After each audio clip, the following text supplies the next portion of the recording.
চলছে আমার রাস্তা রাস্তা উদ্দেশ্যহীন, ফুরিয়ে যাচ্ছে হাইওয়ে জুড়ে আরো একটা দিন, আরো অনেক অনেক দূর পরের শহর। চলতে হবে আমায় রাত্রি ভোর, নেই যে আমার কোনো অবসর। যদি খুঁজে পাওয়া যেত একটা ঘর।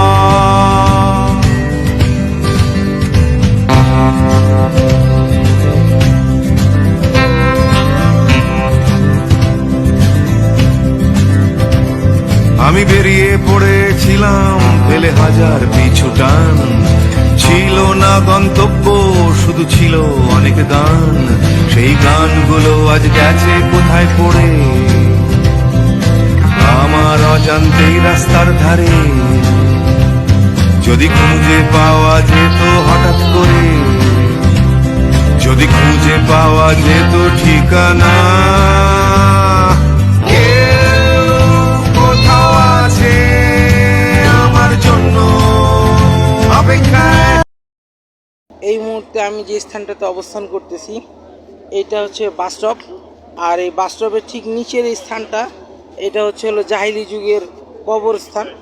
যেই যুগে রাসূল সাল্লাল্লাহু আলাইহি ওয়াসাল্লামের ওই সময়টার আগ মুহূর্তে এইখানকার মানুষ, নারী এবং শিশু, তাদেরকে জীবন্ত দাফন দেওয়া হতো। এই সেই স্থান, এটা হচ্ছিল সেই কবরস্থান, জাহিলি যুগের সেই কবরস্থান। এখন অনেকেই বলে, অনেকের ধারণা যে এইখান থেকে সন্ধ্যার পরে মৃত মানুষের কান্নার আওয়াজ পাওয়া যায়। কিন্তু এটা আল্লাহ ভালো জানেন। কিন্তু এই যে এইটাই হলো সেই স্থান, জাহিলি যুগের সেই কবরস্থান। এই যে পুরো অবস্থানটা হচ্ছিল মক্কা ঠিক WC গেট, ওটা ঠিক অপোজিট সাইডে পরবর্তী রাস্তায় এই যে জায়গাটা, এটা হলো জাহিলি যুগের সেই কবরস্থান। তো দর্শক, চলুন আমরা সামনে যাই, সামনে থেকে এই জিনিসটা আপনাদের দেখাই এবং এটা ঘটনা সম্পর্কে আরও বিস্তারিত আলোচনা করি। এই কবরস্থানটা জাহিলি যুগে নির্মিত, কারণ এই স্থানটার নাম হচ্ছে আল সাবেকা কবরস্থান। কেন আল সাবেকা কবরস্থান? কারণ এইখানে জাহিলি যুগে আরবের গোত্রের লোকেরা কন্যা সন্তানকে অপয়া মনে করত। সেই কারণে তারা কন্যা সন্তান জন্মগ্রহণ করলে তাদেরকে হত্যা করত এবং তাদেরকে জীবিত দাফন দেওয়া হতো এই স্থানটিতে। তাই এখনও এই স্থানটি সেই নুড়ি পাথর দ্বারাই সে আগের মতো অবস্থানেই রয়েছে। মক্কার কিং ফাহাদ এক্সটেনশন ভবনের অপোজিট সাইডে কিং ফাহাদ যে এক্সটেনশন ভবন নতুন নির্মিত হচ্ছে কাবা ঘর হিসাবে অংশবিশেষ, সেইটার পার্শ্ববর্তী স্থান কিন্তু এইটা। এই স্থানটা এখনও সেই আগের ইতিহাসকে বহন করে বিধায় সৌদি গভর্নমেন্ট এখনও পর্যন্ত এই স্থানটিকে সেই আগের মতোই রেখে দিয়েছে। এখানে তারা কোনো নতুন নির্মাণাধীন ভবন তৈরি করছে না।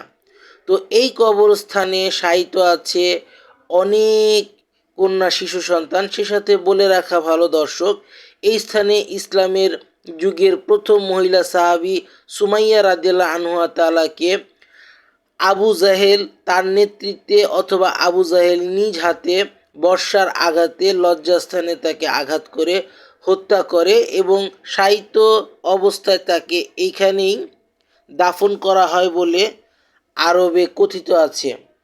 তো এই সেই স্থান। আমার দেখে খুব খারাপ লাগছে যে আগের সে জাহিলি যুগটা আমার চোখের সামনে ভেসে উঠছে, যে আগে আরবের লোকেরা কত বর্বর ছিল, যে কন্যা সন্তানদেরকে তারা অপয়া মনে করত এবং তাদেরকে জীবন্ত দাফন করে ফেলা হতো।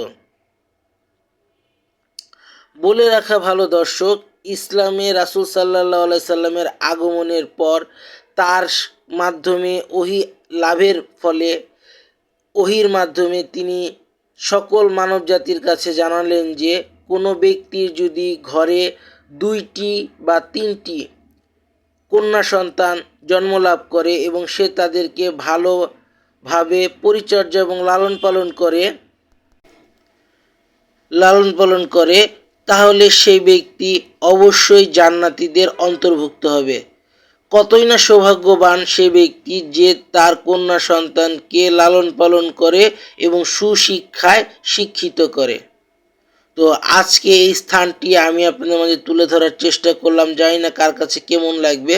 আমার কাছে জায়গাটা দেখে খুবই কষ্ট এবং স্মৃতিবিজড়িত একটি স্থান বলেই মনে হচ্ছে এবং সেটা আমি আপনাদের মাঝে তুলে ধরার চেষ্টা করছি।